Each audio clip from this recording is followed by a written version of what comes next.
Hello, art students.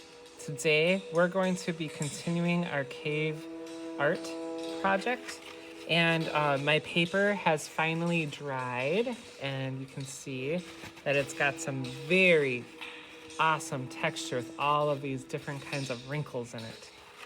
Today we're going to also be using some sand with pebbles and little rocks in it.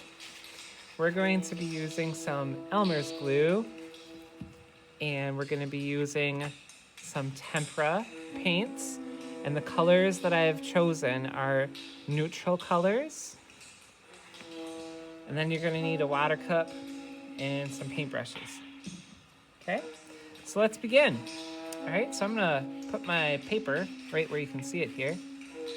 And the first interesting step that I want you to do is I want you to take your glue bottle of your Elmer's glue, and on top of each of your colors, I want you to put some glue in it, about that much. And you might be thinking, well, why are we doing this? And I'll tell you why.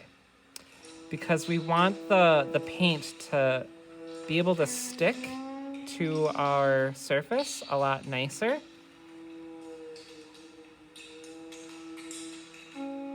And we want the paint to act as glue itself as well. So it's like a mixture of paint and glue, okay? We're gonna let that sit over here for just a second, okay?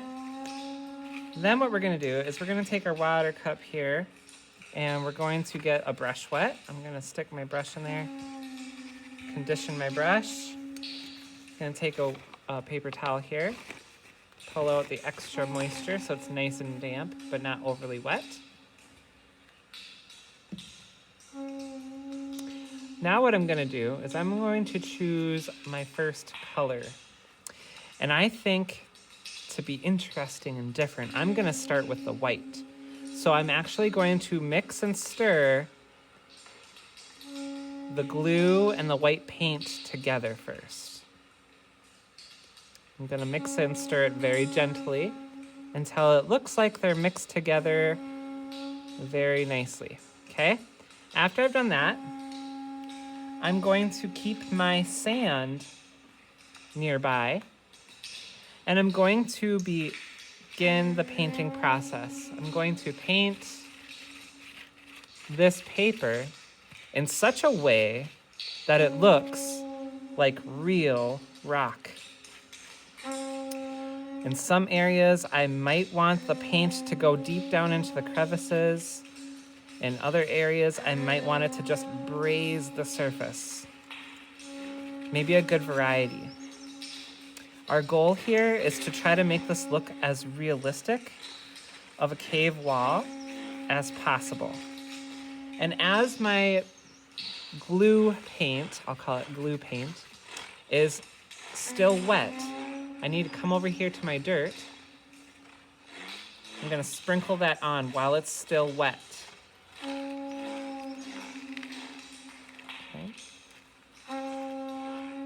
And as I just sprinkled some on there, now I need to get more glue paint into my brush again.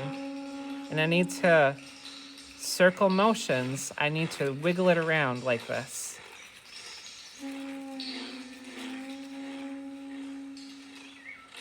Circle motions. This is going to help give the pebbles some more color on them.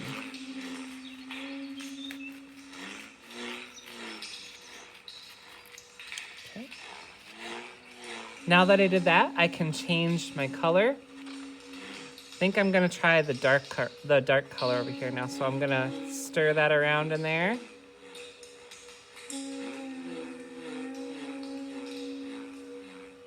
This is a lot darker compared to the white.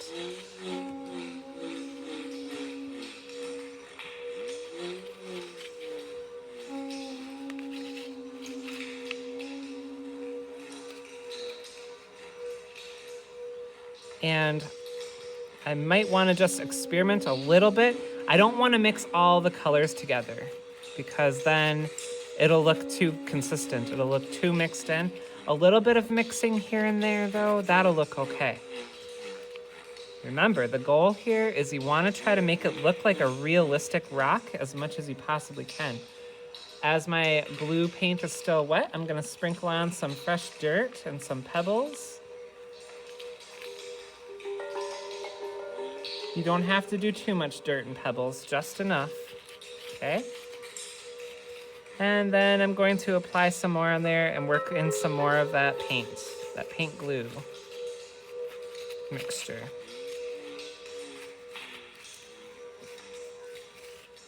It's okay if some of your areas on your rock are still the paper bag, because even that has a little bit of that brown tone to it, like this color up here, this brown tone. I'm gonna scoop my paper down so you can see more of it. And I'm going to dip into a new color here, and I'm gonna stir and mix it around a little bit. Make sure you stir and mix it really well.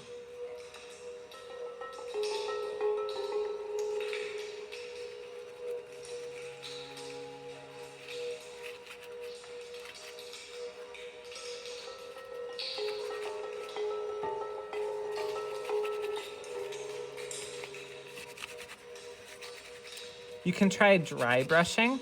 Dry brushing is where you take your brush with just a little bit of paint that's in it. See how it looks dry? There's not that much paint in it. You can apply a little more pressure and it applies a little bit of paint.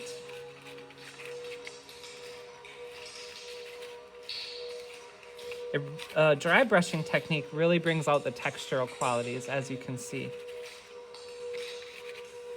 I'm gonna change into a new color here, stir and mix that glue around in there. Really mix it up really good. Okay.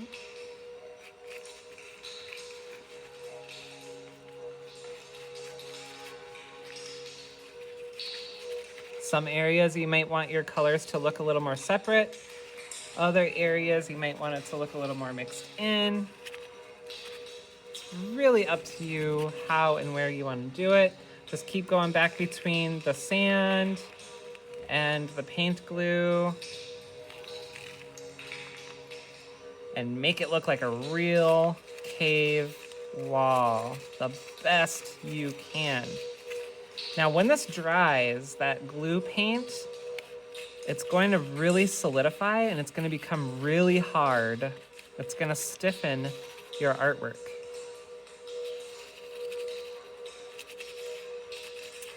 And once this is dry, we're gonna work on the surface with some natural colors, the charcoal colors, which is black, and we're gonna also use white.